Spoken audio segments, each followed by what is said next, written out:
marches comme un aveugle qui sait pas où il va. Tu marches comme un sourd qui n'entend rien du tout.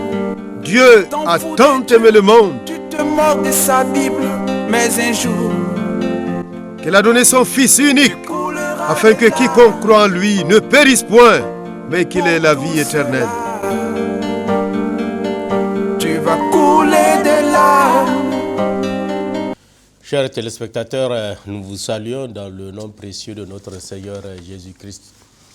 Nous voudrions remercier le Seigneur pour sa grâce, sa fidélité.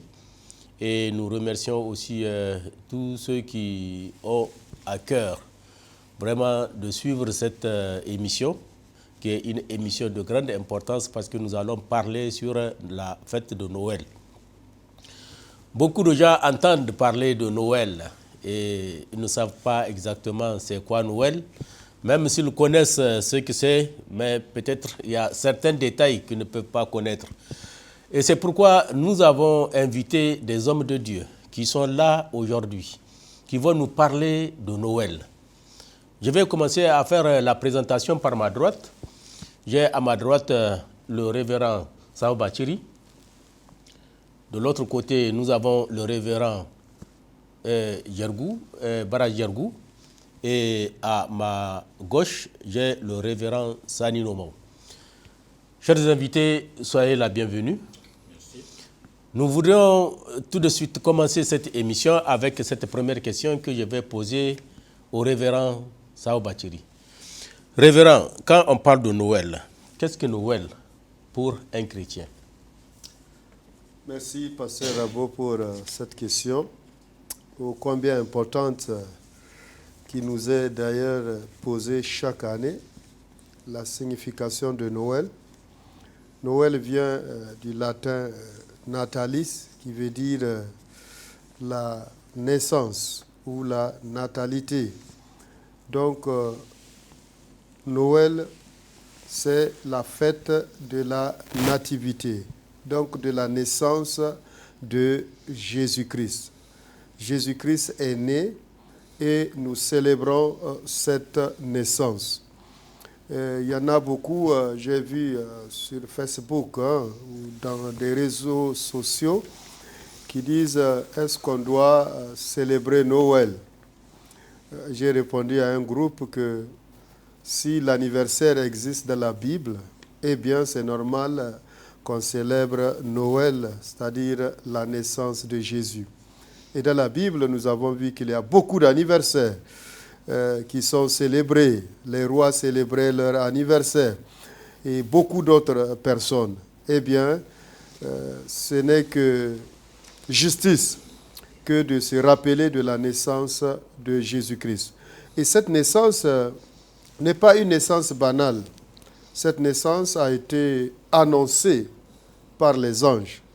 Donc les premiers à célébrer la naissance de Jésus, ce ne sont pas d'abord les hommes, mais c'est d'abord les anges. Les anges ont annoncé cette naissance. Gabriel a annoncé cette naissance. Eh bien, voilà, nous sommes en train de célébrer en cette saison la naissance de Jésus. Ce n'est évidemment pas le temps, mais l'essentiel, c'est l'esprit qui est derrière.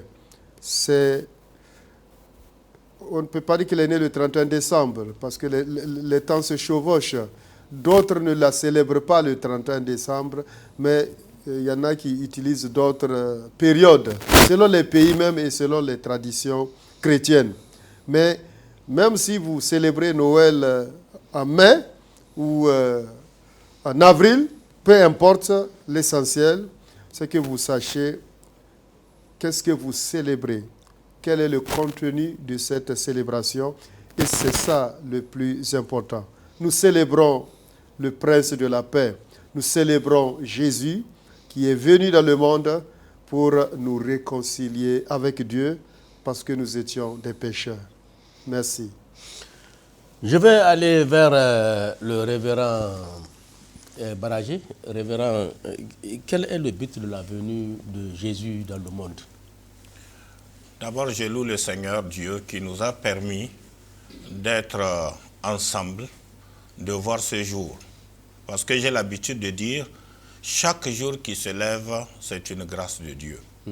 Beaucoup de personnes ont espéré voir ce jour, mais ils ne l'ont pas vu.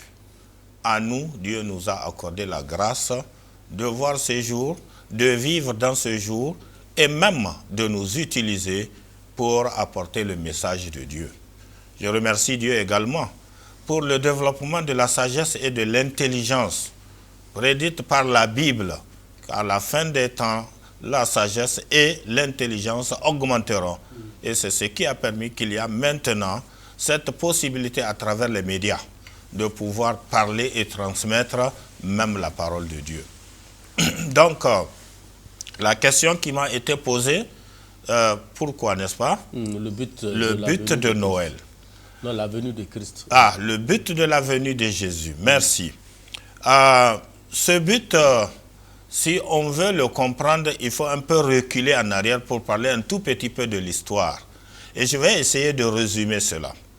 Le créateur de l'homme, du monde, c'est Dieu. Et lorsque Dieu a créé le monde, qu'il a créé le premier homme, Adam, il lui a apporté donc une compagne donc, qui s'appelle Ève. Tout était parfait. Tout était bon, comme la Bible le dit. Et ils vivaient en symbiose avec Dieu. Mais Dieu leur a donné quelque chose de très important que nous devons considérer et que je sais qu'il y a beaucoup de domaines où cette chose-là, l'ennemi de Dieu cherche à empêcher les gens à utiliser cette chose-là, c'est la liberté. Dieu a accordé cette liberté parce qu'il veut que la relation qui doit exister entre lui et nous soit une relation parce que nous l'avons voulu. Et c'est pourquoi donc il a accordé cette liberté à Adam et Ève. Ils étaient dans le jardin, mais il leur a dit, vous pouvez manger de tous les fruits de l'arbre. Il y a un seul arbre qui est là, ne mangez pas ces fruits. Le jour que vous le mangerez, vous mourrez. Finalement, Adam n'a pas été forcé. C'est lui-même, avec sa compagne Ève, qui ont bien voulu, puisque c'est elle qui a été séduite, et on a dit qu'il était à côté d'elle. Il n'a pas rempli sa mission, sa responsabilité d'être donc le chef, et les deux ont mangé. À partir de ce moment, ils sont fautifs devant Dieu. Et la parole de Dieu a dit, le salaire du péché, c'est la mort. Toute âme qui pêche, c'est la mort qui va suivre. Et il s'est trouvé que nous sommes les descendants d'Adam, les gènes d'Adam. Et c'est pourquoi, d'ailleurs, en Hausa, je crois que le mot est plus correct, un Adam, c'est-à-dire ceux qui sortent d'Adam, comme les fruits d'Adam. Donc, nous avons hérité tout le caractère, le mauvais caractère d'Adam. Les mensonges, tout ce que vous connaissez, en tout cas, qui est négatif, nous l'avons hérité. C'est pourquoi la parole de Dieu a dit, tous ont péché et sont privés de la gloire de Dieu. Donc, tous sont sous la condamnation et tous méritent la mort. Mais notre Dieu aussi est un Dieu d'amour. Maintenant, le problème, comment concilier l'amour de Dieu qui nous aime avec la justice de Dieu qui a déclaré quiconque pêche mourra. Dieu qui est tout puissant, le mot tout puissant est important, je pèse un peu là-dessus. Il a puisé dans sa toute puissance et dans sa sagesse pour voir comment il peut sauver les êtres humains. C'est ainsi, il a commencé un préliminaire en envoyant des prophètes qui sont venus prêcher. Le but de toutes les prédications des prophètes, c'est de ramener les gens à Dieu, afin qu'ils soient réconciliés avec Dieu et qu'ils soient bénis, afin qu'ils reviennent au but premier que Dieu a déjà tracé pour l'homme. Mais il s'est trouvé que ça, ce n'est pas suffisant. Il faut payer le prix. La justice de Dieu est claire là-dessus. Et c'est ainsi que Dieu a puisé dans sa puissance pour dire, le premier Adam a échoué. Il a échoué, maintenant je vais susciter un deuxième Adam. Le premier Adam a été créé. Le deuxième Adam aussi est venu de Dieu. Et il est venu d'une manière particulière. C'est ainsi qu'une fille vierge, Marie, a été trouvée et on lui a annoncé qu'elle sera enceinte, qu'elle enfantera un fils à qui elle donnera le nom de Emmanuel. Emmanuel veut dire Dieu avec nous.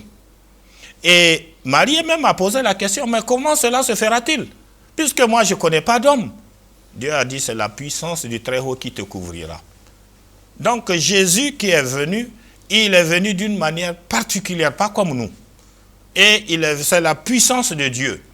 Et Dieu merci, il y a beaucoup de religions, même monothéistes, qui reconnaissent en Jésus qu'il est le Saint, qu'il n'a jamais péché, qu'il est le parfait. Donc il est l'agneau de Dieu qui peut payer le prix du péché. Et on ne peut avoir la paix avec Dieu sans passer par Jésus. Il a dit, je suis le chemin. Exactement. Merci.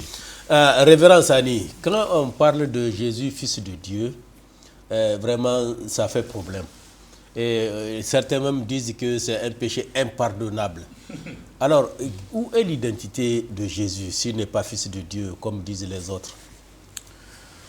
Bon, ça c'est... Merci d'abord pour cette occasion que vous m'accordez de passer le message de Dieu sur ce plateau.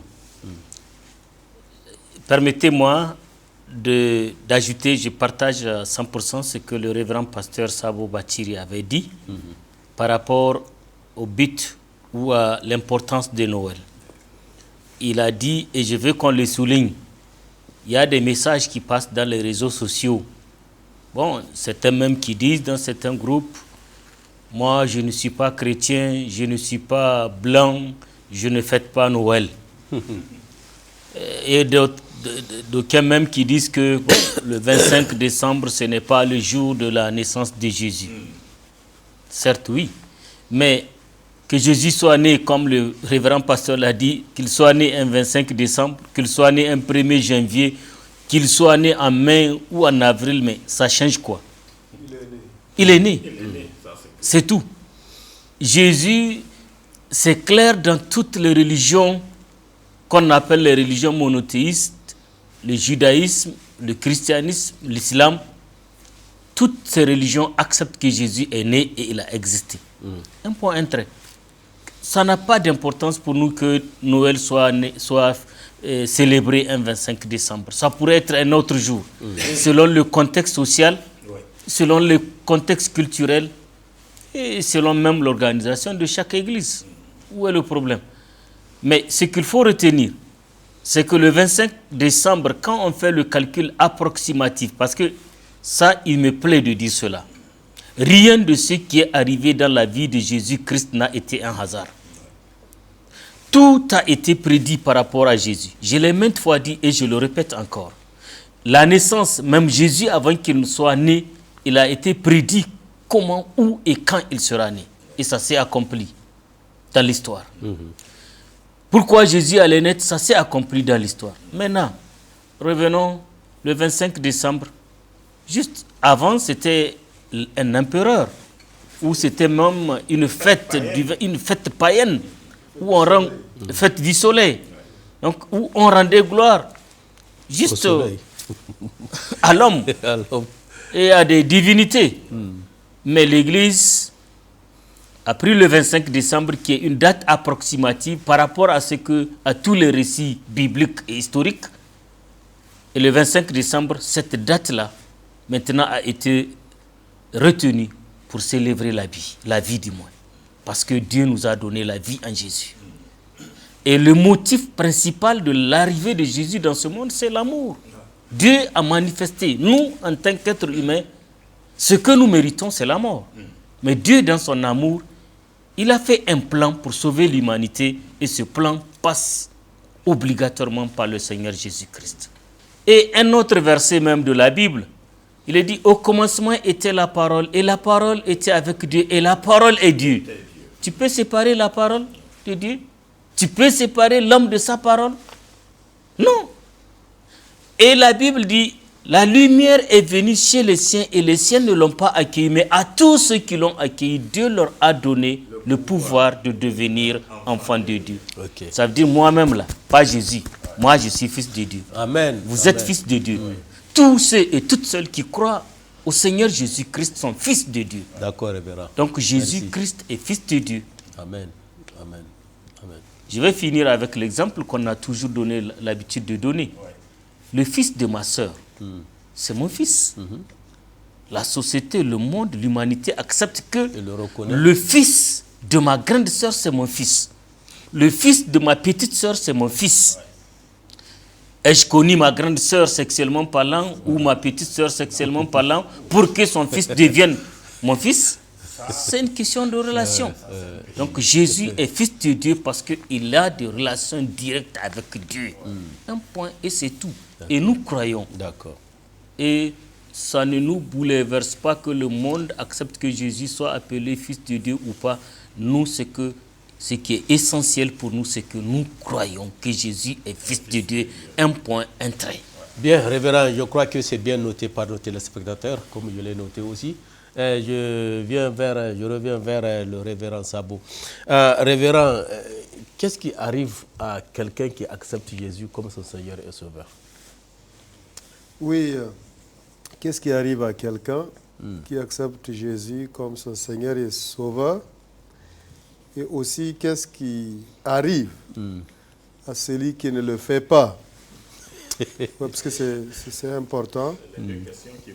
Oui, les deux questions vont ensemble. Et quand j'ai accepté Jésus, c'est en 90, et je savais ce que j'étais. Mais j'avais eu une transformation instantanée de ma vie. Radicale. C'était vraiment un virage radical. Radical comme virage. Et tous ceux qui étaient du monde, tous ceux qui étaient recherche de plaisir, recherche de ceci, recherche de cela, toute cette soif a été enlevée. Quand j'étais enfant, je voulais être fils de Dieu. C'est vraiment, je voulais être fils de Dieu. J'avais entendu un prédicateur qui dit non, quand tu es fils de Dieu, c'est pas possible parce que tout ce que tu vas demander à Dieu, il va faire ça. Donc, c'est pourquoi Dieu n'accepte pas d'avoir des fils. Je dis, mais non, c'est pas des fous quand même, les fils de Dieu. Donc, c'est quand je suis venu à l'ENA, l'École nationale d'administration, j'ai été orienté. Quand j'étais au collège, je connaissais Douchi. Il y avait une petite église, un peu en haut. Je crois que c'est le RN. C'est le RN. C'est très petit. Donc, quand on venait, on contourne ça. Parce qu'on nous a dit, faites attention, faites attention, ils vont vous perdre. Ils vont vous égarer. Donc, la route passe devant, mais on fait un long détour, on ne sait jamais. Et quand, mais Dieu me cherchait. Et les travaux de vacances qu'on devrait faire, j'ai pris le sujet, la mission catholique de Douchi. J'ai dit, mais c'est bizarre, comment moi je vais prendre ce sujet? La mission catholique de Douchi. J'ai choisi ça bizarrement. Et parce que j'aime les choses un peu, je n'aime pas les terrains, je n'aime pas suivre la masse parce qu'il y a toujours des choses pourries dedans. Je préfère un chemin nouveau. Donc, la mission catholique de Douchi, il n'y a aucun étudiant, aucun élève n'a fait recherche sur ce qu'il faut à Douchi. Et dans mon intention, c'était de voir, en fait, ces chrétiens-là, est-ce qu'ils ne sont pas là en train de manipuler les gens? Et je suis resté au moins 2 semaines là-bas. Chaque matin, j'y allais. Ils m'ont invité au culte, mais je ne suis pas allé au culte. Et j'étais chaque matin et j'ai vu tout ce qu'ils faisaient. Et j'ai fait mon rapport. Et dans mon rapport, j'écrivais dans mon rapport que vraiment, j'ai trouvé ces gens extrêmement gentils. Et ils sont très heureux.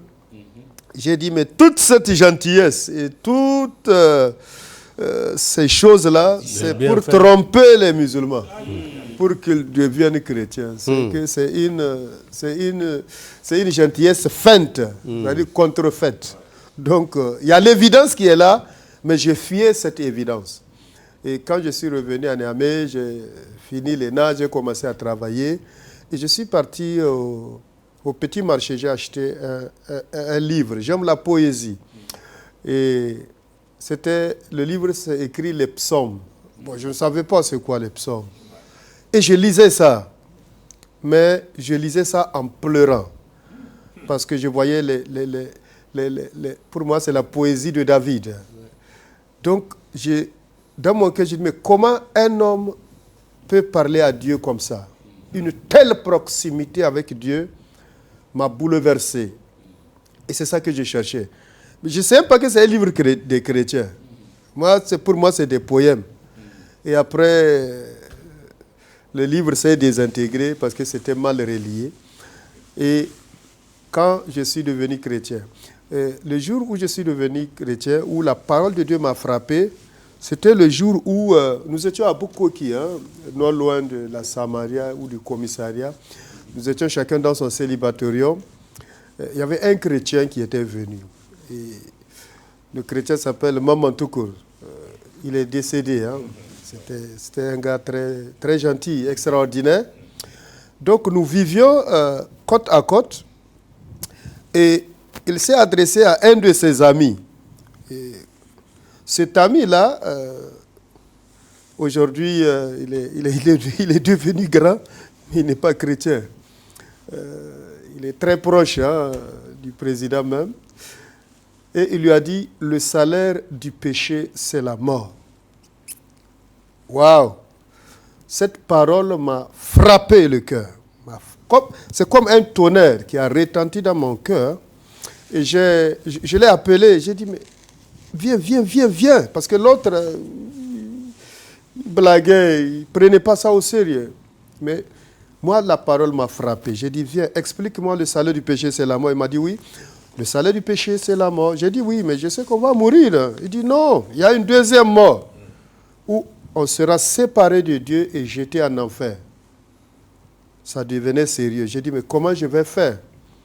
Il dit, Jésus est venu et il a payé pour nos péchés afin qu'on n'aille pas dans cette situation terrible. J'ai dit, c'est vrai? Il dit, oui. Il dit, ok, si c'est comme ça, tu vas m'amener dans ton église. Je t'attends dimanche, il faut venir me prendre. Donc, il n'est pas venu, et je suis allé moi-même à l'église catholique au rond-point, là. Au rond-point Maoré, c'est ça? Donc, je suis resté derrière. Et à la fin du culte, je voulais attraper quelqu'un que je connaissais là-bas, un jeune homme, un Sénégalais, Mahamadou. Il dit, il faut m'accompagner chez le prêtre. Je veux être chrétien. Et le prêtre traversait la cour pour aller dans l'archevêché. Et de la manière dont il est habillé, parce que le jeune homme dit qu'il ne va pas m'accompagner, que je n'ai qu'à aller moi-même. Et de la manière dont il est habillé avec la tiare, avec ses habits et sa canne, comme un roi, je dis, hey! Moi, je ne peux pas m'approcher seul de ce grand homme.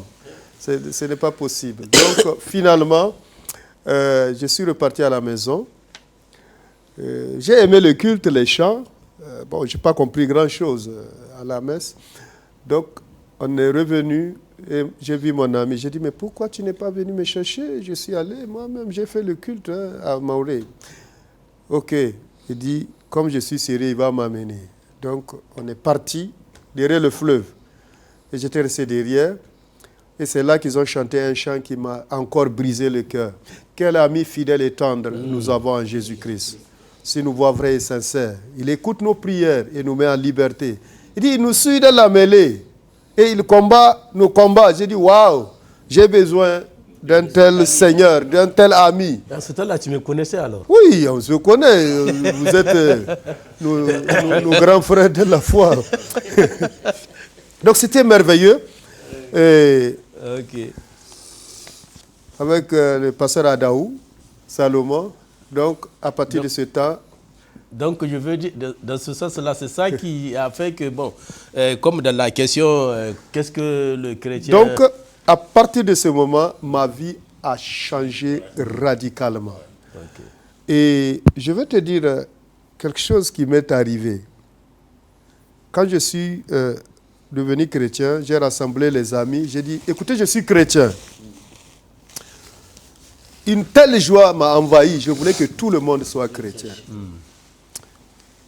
Et il y a quelqu'un un ami, il m'a dit, non, tu sais, Jésus n'est pas le Fils de Dieu, hein, que Jésus n'est pas mort. Alors que toi, je ne lui ai rien dit dans ce sens-là. Bon, moi, je n'ai pas lu la Bible pour comprendre. Et j'ai dit, bon, si c'est comme ça, vraiment, moi, je vais retourner à la prière que je connais. Et quand je suis reparti, c'était vers l'Assemblée. Il y a l'Assemblée nationale, il y a une petite mosquée, c'est là-bas, on priait. Nous étions très sérieux, hein. Vraiment, on cherchait Dieu. Et pendant que je priais, j'ai vu une grosse obscurité qui avançait, un ballon noir. Je pensais que ça allait passer, mais quand c'est venu chez moi, c'est rentré. Et je voulais arrêter la prière, mais je ne pouvais pas. Et quand on est revenu à la maison, je les ai rassemblés. J'ai dit, écoutez, quand j'ai reçu Jésus dans ma vie, j'ai expérimenté une telle joie. Mais voilà, maintenant, cette joie est partie. J'ai l'impression que je vais mourir. Et j'ai dit, ben, écoutez maintenant, à partir de maintenant, je préfère mourir que de ne pas être chrétien. Et instantanément, c'est comme une main qui a plongé en moi et qui a retiré cette obscurité et la joie est revenue. C'est à partir de ce jour que je n'ai pas joué avec Jésus. Et c'était vraiment une aventure glorieuse avec beaucoup de miracles et de révélations de la part du Seigneur.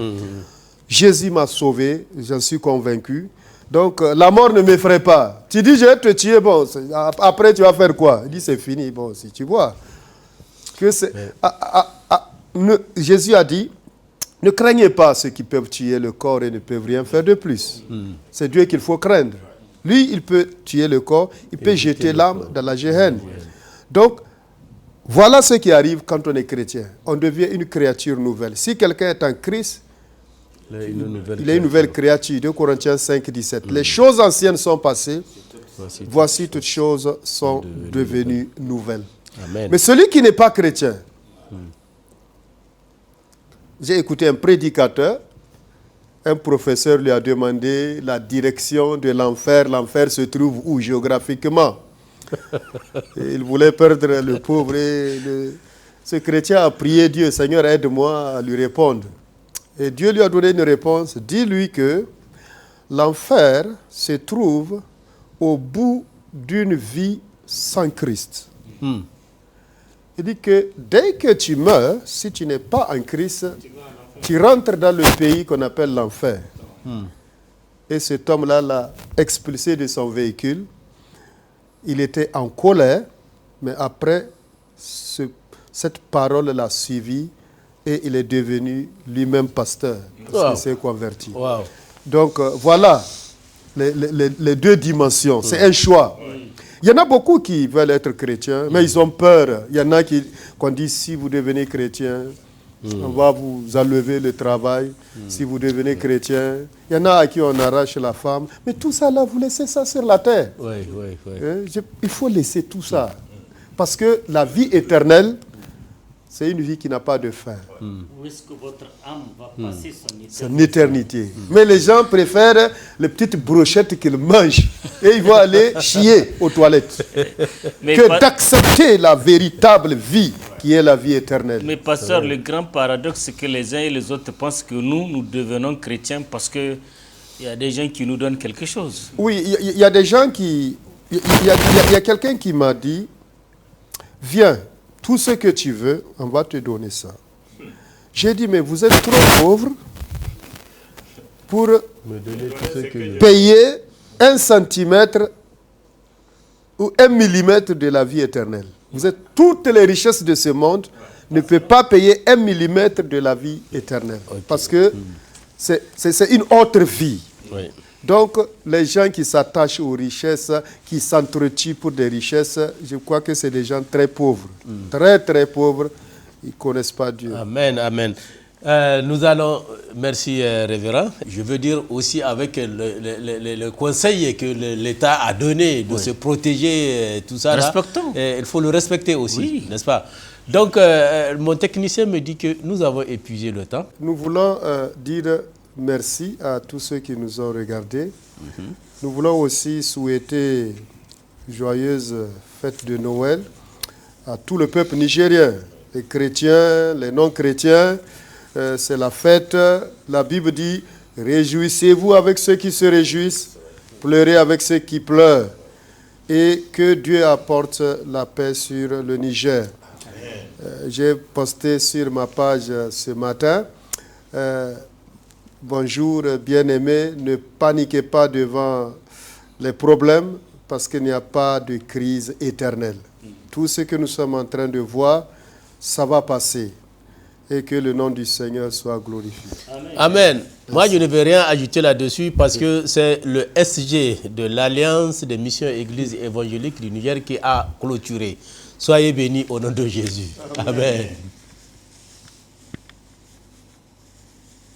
Tu marches comme un aveugle qui ne sait pas où il va. Tu marches comme un sourd qui n'entend rien du tout. Dieu a tant aimé le monde Tu te moques de sa Bible, mais un jour qu'il a donné son Fils unique couleras afin que quiconque croit en lui ne périsse point, mais qu'il ait la vie éternelle.